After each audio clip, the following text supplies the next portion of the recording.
Sir, இறைவனுக்கு நன்றி சொல்ல அல்லது தன்னுடைய வேண்டுதலை நிறைவேற்றுவதற்காக உடம்பை வருத்தி தீ மிதிக்க வேண்டுமா? இதை பற்றி உங்களுடைய கருத்தை சொல்லுங்கள் டாக்டர். இறைவனுக்கு நன்றி சொல்ல இறைவனுக்கு நன்றின்னு சொன்னாலே போதும். இறைவனுக்கு மனசால இறைவா நன்றின்னு சொல்லி சொன்னாலே போதும். இதற்காக போய் தீ மிதிக்கணும் அப்படின்றதெல்லாம் கிடையாது. இந்த தீ மிதித்தல், உடம்புல அழகு குத்தி கொள்ளுதல், இது போன்ற விஷயங்களை எல்லாம் இந்து மதத்தில் சொல்லலை. எந்த மதத்துலையும் சொல்லலை, இந்து மதத்துலையும் சொல்லலை. இதுதான் மூட நம்பிக்கை அப்படின்னு சொல்கிறது. கடவுள், நீங்கள் கடவுளுக்கும் உங்களுக்கும் மத்தியில் என்ன ரிலேஷன்ஷிப்பு? நீங்கள் கடவுளுடைய ஒரு பகுதி, அவ்வளோதான்.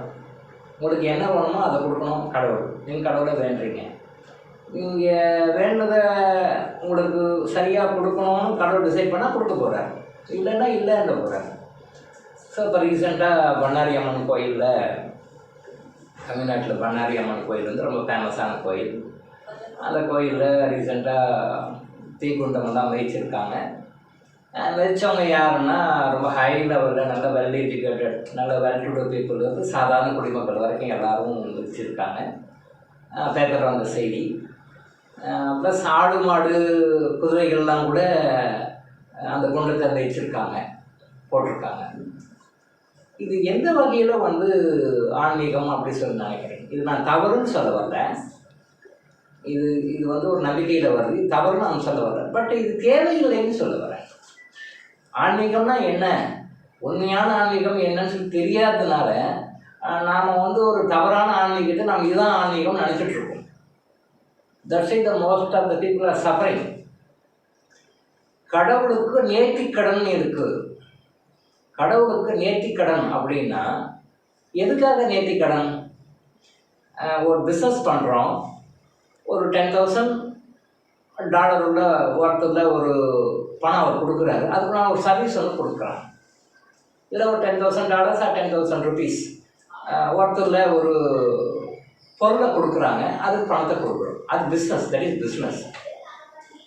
கடவுளுக்கும் உங்களுக்கும் என்ன business? Is not a business man. கடவுள் உங்களை படைத்தவர். Is not a business man. உங்களுக்கு ஒரு தேவை வருது, தேவைன்னா எனக்கு போகணும்னு சொல்லி கேளுங்க. பட் அதுக்காக நான் இதை செய்கிறேன் அப்படின்னு சொன்னோம்னா தட் இஸ் கால்டு பிஸ்னஸ். அது பிஸ்னஸ் தேவையில்லை. அது தவறு தவறு தவறு தவறு. இதை யாருமே புரிஞ்சுக்கல, பண்ணிட்டுருக்கான். அப்போது நீங்கள் ஒரு கோரிக்கை வைக்கிறீங்க கடவுள்கிட்ட, அந்த கோரிக்கையை கடவுள் நிறைவேற்றுறாரு, நன்றி சொல்லுங்க போதும். அப்போ அந்த கோரிக்கை நிறைவேற்றுறாரு, அப்போ அது என்ன சொல்லுவீங்க நீங்கள்? நான் எனக்கு என் பொண்ணுக்கு கல்யாணம் ஆச்சுன்னா, அல்லது என் பையனுக்கு கல்யாணம் ஆச்சுன்னா, நான் உங்கள் கோயிலுக்கு நான் இதை செய்கிறேன்னு ஒரு நேர்த்திக்கடன் வேண்டிக்கிறேன். அது ஆகலைன்னு வச்சுக்கோங்க, அப்போ நேர்த்திக்கடன் செய்ய மாட்டீங்க, அப்படி தானே? அப்போது இங்கே என்ன வித்தியாசம் வருது? உங்கள் காரியம் கடவுள் செஞ்சு கொடுத்துட்டாருன்னா ஓகே, போய் நேர்த்திக்கடன் நன்றி, அதுக்கு ஒரு கடன் ஒன்று செய்கிறீங்க. அப்படி இல்லைன்னா இல்லை. This is not a correct relationship between you and the God. நேர்த்திக்கடன் அப்படின்றது நீங்கள் எந்த விதத்தில் செய்யணும் அவசியமே கிடையாது. நான் ஏற்கனவே சொன்ன மாதிரி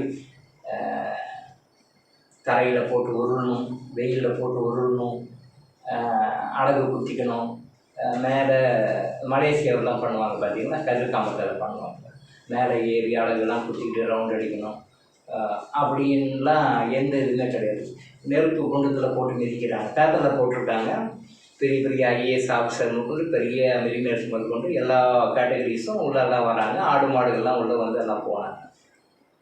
இன்னொரு சைடு அதனால் எத்தனை பேருக்கு தீ காயப்பட்டு தீ புண்ணுப்பட்டு அவஸ்தப்பட்டாங்கன்றது அது பேப்பரில் வராது, மீடியாவில் வராது.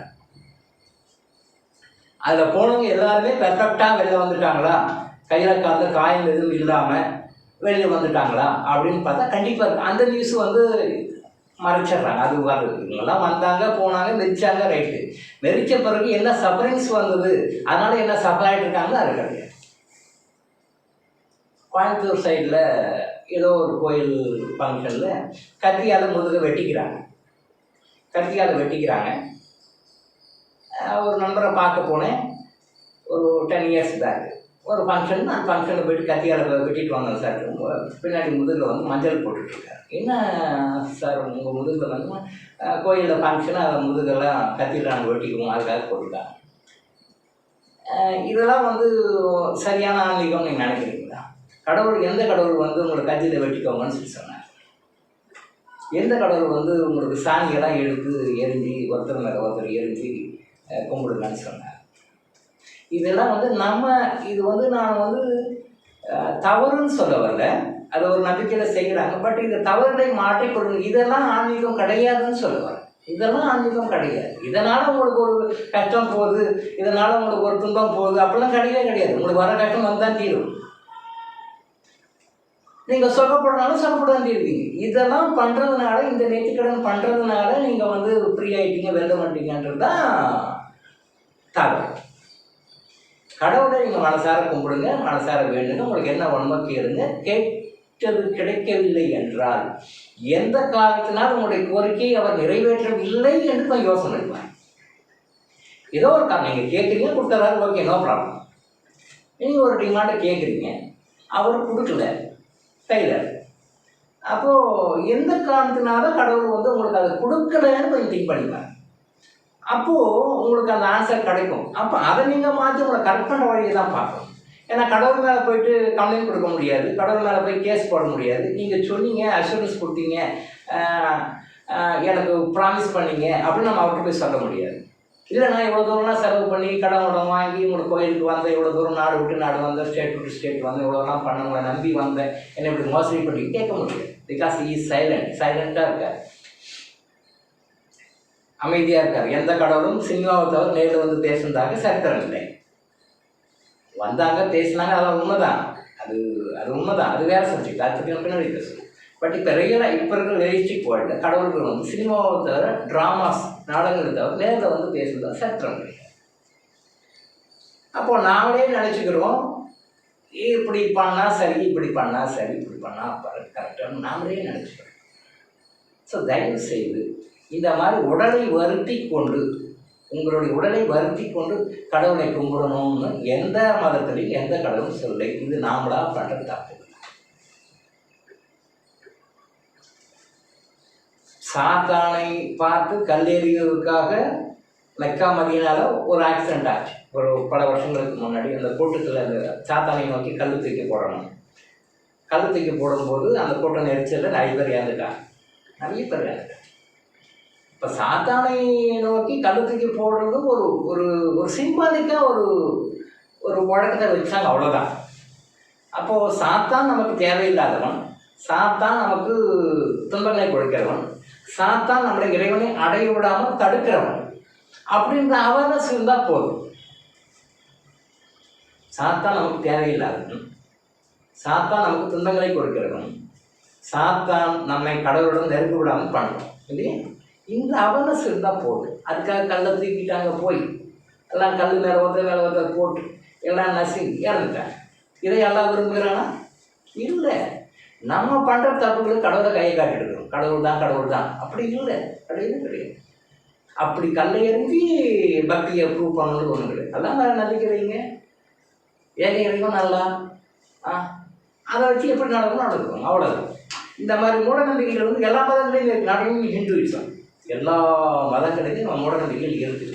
இந்த மூட நம்பிக்கைகள்லாம் ஒழிச்சிட்டு உண்மையான ஆன்மீகத்துக்கு வந்தீங்க அப்படின்னு சொல்லி சொன்னால் உங்களுக்கு வாழ்க்கையில் எந்த பிரச்சனைகளும் இருக்காது, எந்த கஷ்டங்களும் இருக்காது, உங்களுக்கு நோய்கள் வராது, ஆரோக்கியமாக இருக்கீங்க, தேவையில்லாமல் மன நிம்மதி போய் கஷ்டப்பட்டு இருக்கிறனால எப்பயுமே இருக்காது. நீங்கள் ஒரு அப்பா அம்மாவாக இருந்து நீங்கள் உங்கள் குழந்தைகள் எப்படி இருக்குன்னு நினைக்கிறீங்க? நான் கஷ்டப்பட்டாலும் பரவாயில்ல, என் குழந்தைங்க நல்லா இருக்கணுன்றதுனால each and every parents are satisfying their life இல்லையா? ஒரு பெற்றோர் அவங்க குழந்தைகள் நம்ம கஷ்டப்பட்டாலும் அந்த கஷ்டம் நம்மளோட போயிட்டோம், குழந்தைங்க நல்லா இருக்கணும். அதே மாதிரி நம்மளை படைத்த இறைவன் நாம் நல்லா இருக்கணும்னு தான் நினைப்பார். நம்ம நல்லா இருக்கணும் தான் எல்லாமே டெடிகேட் பண்ணி செய்வார். நம்ம நல்லா இருக்கணுன்றதுக்காக தான் ஒரு முயற்சியும் அவர் செய்வார், நம்ம காசு வந்து பண்ணுவார்னு நீங்கள் ஏன் அதை உணர மாட்டேன்றீங்க இல்லையா? அப்போ நம்ம கஷ்டப்படணுன்றது அவர் விரும்ப மாட்டார் இல்லையா. சாதாரண ஒரு மனிதனாக இருக்கிற நாமளே வந்து நம்ம குழந்தைகள் கஷ்டப்படக்கூடாது, நம்ம சந்தோஷமாக இருக்கணும்னு நினைக்கிறோம். நம்முடைய இன்பங்களை கூட டெடிகேட் பண்ணி அவங்களுக்காக நம்ம விட்டு கொடுத்து நம்ம கஷ்டப்பட்டாலும் அவங்க நல்லா இருக்குன்னு நினைக்கிறோம். இதைத்தான் கடவுளும் செஞ்சிட்ருக்காரு. இதைத்தான் எல்லா மக்களும் எல்லா கடவுளும் நீங்கள் நினைக்கிற மாதிரி எல்லா கடவுளும் அதான் செஞ்சுட்டு இருக்காங்க. நான் எப்படி இருந்தாலும் எப்படி இருந்தாலும் என்னுடைய குழந்தைகள் யார், இந்த மக்கள் நல்லா ஆரோக்கியமாக சந்தோஷமாக நிம்மதியாக ஹாப்பியாக வாழணும்னு தான் கடவுளுடைய நோக்கமும் கூட. அப்படியெல்லாம் வாழ்ந்து கடவுளை அடைய வேண்டும் தான் கடவுளுடைய நோக்கம். ஆனால் நாம் அவரை சரியாக புரிஞ்சிக்காம, நாம் அவரை சரியாக அண்டர்ஸ்டாண்ட் பண்ணிக்காம, நாம் அவரை தவறாக புரிந்து கொண்டு நாம் லைஃப்பில் சில தவறுகள்லாம் பண்ணிவிட்டு நாம் நம்மளையே அறியாமல் நம்முடைய அறியாமையினால் கஷ்டப்பட்டு கொண்டிருக்கின்றோம்.